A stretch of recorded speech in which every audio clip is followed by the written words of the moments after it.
Dice en Hebreos capítulo 6, el autor de Hebreos nos dice: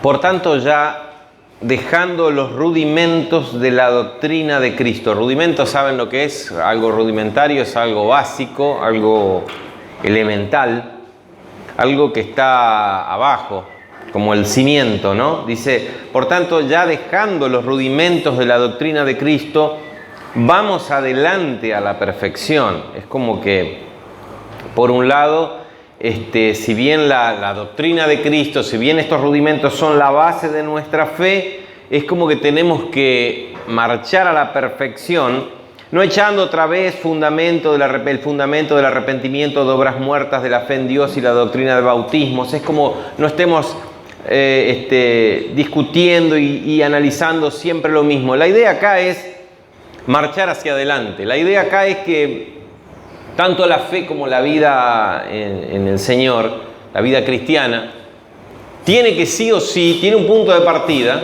cuando lo conocemos al Señor, pero no tiene punto de llegada. Tiene que ir avanzando, tiene que ir evolucionando. No podemos estar siempre en la misma cosa. Y hoy quiero hablar de alguna manera de una paradoja.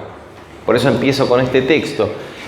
Siempre tiene que estar avanzando. Nosotros tenemos que ser capaces de mirar hacia atrás a nosotros mismos y hacer un poquito de introspección y vernos y decir, he crecido, he avanzado. Se tiene que notar, porque si no avanzamos y estamos siempre en lo mismo, algo anda mal. Porque normalmente empezamos bien y después con el tiempo, la rutina, la costumbre, las mismas cosas que hacemos, nos empiezan a parecer aburridas, empiezan a carecer de sentido. Lo que antes nos emocionaba hoy ya no nos emociona más. Y entonces el resultado es que terminamos, quedamos en las formas.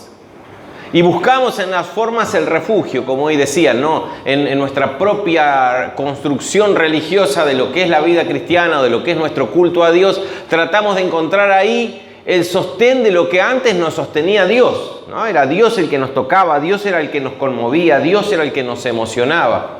Y yo me acuerdo que tal canción cantaba y cuando cantábamos esa canción, se sentía la presencia de Dios y cómo me tocaba y cómo me quebrantaba. Entonces vamos a cantar esa canción y la cantábamos a la canción y tal vez hasta me emociono recordando viejos tiempos, pero en realidad ya no es Dios el que provoca la emoción, porque la emoción la pueden producir muchas cosas, ¿no? Puedo emocionarme de la misma manera por muchas razones. La emoción no es lo importante es qué provoca la emoción. Siempre enseño lo mismo, no es la cuestión ni nuestro objetivo emocionarnos en una reunión, en un culto, en un momento de oración. Nuestro objetivo es encontrarnos con Dios y por supuesto que Dios nos emociona. Por supuesto que cuando nos encontramos con Dios no vamos a quedar impávidos porque el encuentro con Dios es algo espectacular, algo maravilloso que nos emociona. Pero no voy a buscar la emoción, porque a veces nos confundimos cuando ya perdemos el sentido de la cosa, entonces, y cuando ya no nos emociona, empezamos a desilusionarnos. Y bueno, y cada reunión, y vamos a hacer una reunión de oración, qué bajón. Y bueno, vamos para cumplir con Dios. Cumplimos con Dios, cumplimos con el pastor, ¿no? Digo, pastor, le cumplí, acá vine, acá estoy. Cuente conmigo, acá estoy. Y perdemos el sentido de para lo cual fuimos llamados.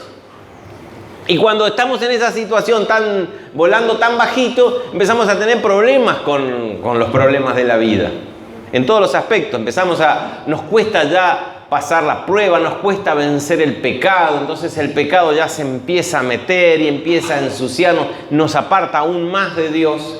Y empezamos a tener problemas con los demás y ya no podemos resolver y dejar pasar las ofensas de los demás y ya nos enojamos y ya empezamos y también empieza el dedo, el juicio, porque volamos bajo, porque perdimos el rumbo, ese rumbo que es de constante crecimiento y ebullición, ¿no? El testimonio de Alicia, ¿no? Es algo parecido, ¿no es cierto, Alicia?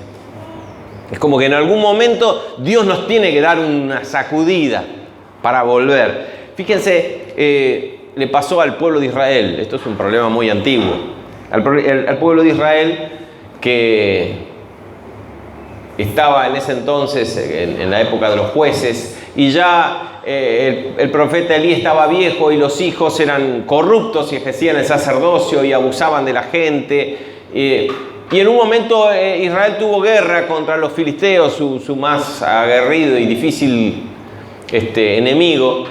¿Y qué dijeron? Como no tenían cómo luchar porque los filisteos eran muy superiores, dijeron, vamos a hacer algo, vamos a llevar el arca del pacto. ¿Ustedes se acuerdan lo que significaba el arca del pacto? Era el símbolo de la presencia de Dios. Era un cajón que había sido construido en base a las órdenes y a las medidas y al modelo que Dios había hecho. Y ahí estaba forrado en oro y ahí se guardaba la vara de Aarón y estaba el propiciatorio y también se guardó una porción del maná para recuerdo. Y eso estaba detrás del velo porque representaba la presencia de Dios. Y entonces, ¿qué dijeron? Como no sabían qué hacer, llevaron el arca del pacto, lo más sagrado que tenían, lo llevaron a la guerra pensando que Dios los iba a proteger, ¿no? Y eso es lo que nosotros siempre hacemos. Nos vamos a la forma, que hacemos cosas porque sabemos que estamos mal o a veces en pecado, a veces no, pero estamos lejos, ajenos a la vida de Dios, es como nos sentimos desconectados y nos aferramos a la forma. ¿Y qué pasó? Perdieron la guerra. Es más, los filisteos robaron el arca y se la llevaron. Fue dramático, fue una cosa horrible lo que le pasó al pueblo de Israel.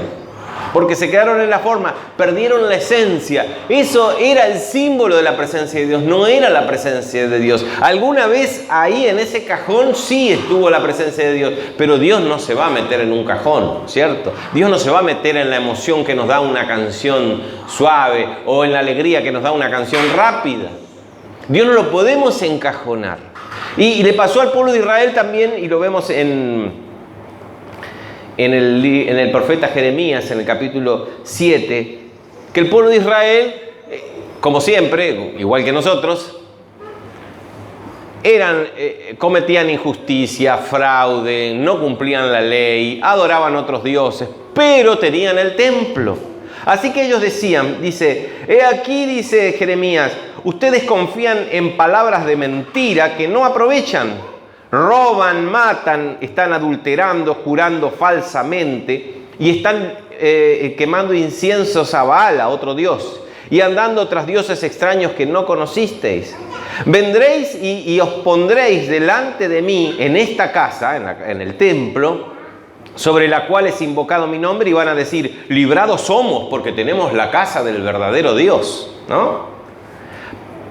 Pero después siguen haciendo todas las abominaciones. Es cueva de ladrones entonces esta casa. Ya no está. Dice, no se vengan, no se crean que porque tienen la casa de Dios, porque tienen el conocimiento de Dios, porque han conocido y saben cómo se manejan las cosas de Dios, no se crean que por eso entonces ahora están salvos y están libres de cualquier problema. Porque, bueno, vamos al culto, porque ya sé cómo se hace, porque esto que el otro, porque tenemos la forma, porque ni el templo de Dios. Dice, ahora la convirtieron en casa de ladrones, a mi casa. Después Jesús usa este texto, ¿se acuerdan cuando Él purifica el templo? Usando la misma condenación hacia los fariseos y todos los saduceos y todo el circo que se había armado alrededor de las fiestas solemnes y del templo. Algo que debería ser sagrado, algo que simbolizaba, ahora estaba vacío de contenido. Ese es el peligro y ese es el cuidado que tenemos que tener. Yo no sé cómo están hoy, esta mañana, no sé. Espero que el Señor nos haya tocado y nos haya traído otra vez al calor del fuego, de su espíritu. Pero ese es el tema que quiero alertarles. Tengan cuidado porque la costumbre, porque el paso del tiempo hace que creamos que lo tenemos y nos quedamos con la cajita y después abrimos un día la cajita y la cajita está vacía. Porque no es la canción, no es el estilo de reunión, no es porque nos formamos en fila o porque hacemos una ronda, no es porque tenemos un teclado, una guitarra o nada, no es por las canciones antiguas o por las canciones más modernas. Porque no es la emoción, no es el exterior, sino es algo tan sagrado, tan sobrenatural como el obrar del Espíritu Santo en nosotros. Ese es el valor que tenemos y nada más. Entonces les advierte Jeremías, no se crean que porque conocen están salvos de la perdición, salvos de que el pecado nos asedie y nos asalte. No, porque a veces, ¿vieron? Cuando se nos apaga, en vez de estar creciendo y creciendo, sentimos que nos vamos apagando, el pecado se hace dueño de nosotros, por más que cantemos cancioncitas y conozcamos versículos bíblicos. ¿Y qué más no podemos dejar pasar? Un pasaje muy conocido, muy comentado, que es el mensaje a la iglesia de Éfeso en Apocalipsis. ¿Se acuerdan? Dice, yo conozco tus obras y tu arduo trabajo y paciencia. Fíjense, la iglesia de Éfeso. Éfeso era la ciudad más importante, era como la capital de la provincia romana de Asia Menor, lo que hoy es Turquía. Ahí estaba la iglesia de Éfeso fundada por Pablo, una iglesia muy potente, muy fuerte. Desde Éfeso es que Pablo empezó a desparramar el evangelio en toda la región, no solamente de Asia, también en Macedonia, en toda Grecia, en Galacia e incluso más arriba todavía en el mapa. Dice, yo conozco tus obras y tu arduo trabajo, le dice Dios, y paciencia, que no puedes soportar a los malos. Fíjense, eran personas rectas. Los has probado a los que dicen ser apóstoles y no lo son, y los has hallado mentirosos. Hay que tener en cuenta que cuando Juan escribe esta carta, ya había un gran movimiento herético de doctrinas falsas, donde había gente que predicaba doctrinas falsas. Y los de Éfeso eran muy instruidos en la verdadera doctrina, en la doctrina apostólica en la cual habían sido formados y enseñados. Y ellos ponían a prueba a los que se decían apóstoles, a los que venían a enseñar, y dice, ustedes los ponen a prueba y los encontraban mentirosos, es decir, que tenían discernimiento y conocimiento de la palabra y de la doctrina, y has sufrido y has tenido paciencia, habían sufrido persecución y habían tenido paciencia. Fíjense qué linda iglesia, ¿no? Y has trabajado arduamente por amor de mi nombre. Cuántas cosas lindas y bendiciones, y no has desmayado, has permanecido. Pero tengo contra ti que has dejado tu primer amor. Fíjense, es como que todo el pero nos arruinó toda la fiesta, porque veníamos con una lista impresionante. Ojalá dijeran de nosotros, ¿no? Como iglesia, semejante barbaridad, cosas maravillosas que hemos sufrido, que hemos soportado, que hemos pasado el tiempo y estamos firmes, que estamos capacitados para discernir la mentira de la falsedad, de la mentira de la verdad, perdón. Pero parece que ese pero anula todo el resto. Has dejado tu primer amor. ¿Y qué significa el primer amor? El amor de novios, el amor ese que lo movía todo, ese amor que hace que, ¿vieron? Cuando uno es novio, no importa lo que el otro haga, es lindo igual. Y alguien dice, pero vos le viste la nariz que tiene, para mí es hermosa. Pero vos viste el olor a pata que tiene el tipo, ay, ese olor me enamora. Porque cuando uno está enamorado, está enamorado. Ya le voy a comprar talco. Y listo. Ahora después, cuando se casan y empieza la rutina ya ese olor ya no es lindo. Y más si deja la media acá y la deja allá y no la junta, ya no es agradable. Y ahora empieza, lo miro y digo, había sido cierto, ¿qué nariz que tiene? No me había dado cuenta. Porque pasa que hay que ir cultivando, hay que ir... ¿Saben? En el templo, en el tabernáculo y también en el templo después, en la parte del lugar santo había 3 muebles, o sea, 3 mobiliarios. Uno entraba y tenía a la derecha, al frente tenía el altar del incienso, que simboliza la oración del pueblo de Dios. A la izquierda tenías el candelero, que había que mantener siempre cargado de aceite y reponer, eso se encargaban los levitas, mantener siempre la luz encendida. La luz encendida era la luz de Dios, que tenía la sabiduría, la luz, la protección de Dios. Y tenía 12 brazos que representaban a las 12 tribus de Israel. Y a la derecha había una mesa con panes, que se llamaban los panes de la proposición. Eran como la ofrenda del pueblo, porque había 12 panes, uno por cada 12 tribus de Israel, y también la providencia de Dios hacia el pueblo de Israel. Esos panes debían reponerse para que siempre estén frescos. Y solo los sacerdotes podían comer los panes que se sacaban, que ya estaban viejos. Eso comían, porque era pan consagrado. Esa es la idea. No es que vamos a volver a lo viejo, ¿no? No es que vamos a estar recordando siempre cosas viejas, como decía el autor de Hebreos en el capítulo 6. No vamos a estar revolviendo los cimientos, porque vamos avanzando, porque vamos madurando. Acá el objetivo es mantener siempre el pan fresco, siempre las lámparas encendidas. Y eso era obligación de los levitas, que no podía jamás apagarse esa lámpara, ¿no?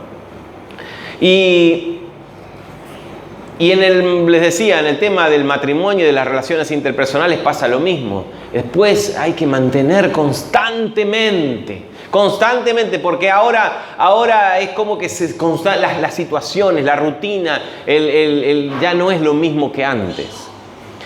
Ahí nomás, como donde estábamos leyendo en el profeta Jeremías, pero un cachito antes, en el capítulo 6, verso 16. Porque mi pregunta es, si es un trabajo tan arduo y de cotidianeidad, ¿cómo hago para mantenerme, para darme cuenta? Entonces, Jeremías le está diciendo al pueblo de Israel, ¿no? Así dijo Jehová: párense o paraos en los caminos. Paren o paraos en los caminos y mirad. Es como que Dios nos dice en algún momento, presten atención. Cuidado con esto. Paren en sus propios caminos. Cada uno camina un camino y cada uno tiene su camino que caminar, que Dios le pone. Entonces, por eso dice los caminos. Cada uno anda en su propio camino y en sus propias cosas. Paren en los caminos, porque paren en esa máquina de sueños, esa máquina de emociones, en esa máquina de programas y de proyectos que tenemos. Paren un poco, paremos. Eso es lo que tenemos la oportunidad de hacer cada vez que nos reunimos o cada vez que nos vamos al Señor a orar y a encontrarnos con Él. Paraos en los caminos y miren, presten atención, analicen, revisen. Revisen cómo está el aceite de la lámpara. ¿Hay suficiente que no se apague esa lámpara? Paren un poquito, a ver.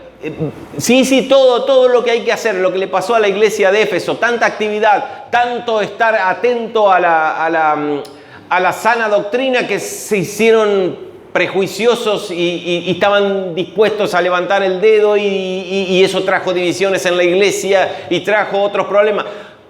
Paren, dice. Fíjense si el pan sigue blandito.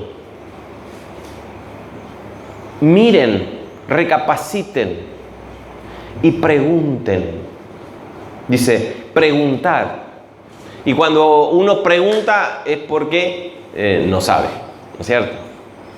Cuando uno está así en actividad y está en la vida y está viviendo, uno se da cuenta que ya está sonando a hueco, que la cajita, el arca del pacto está vacía, no tiene la presencia de Dios, que la lámpara se está quedando sin aceite, que el pan se está quedando duro, pero seguimos porque nos confundimos y creemos que con la forma, con lo que nosotros podemos hacer, cantar, decir, enseñar con los versículos. Yo me acuerdo del Salmo, no sé, el Salmo 23 a mí me emocionaba y ahora lo leo y no me emociona más.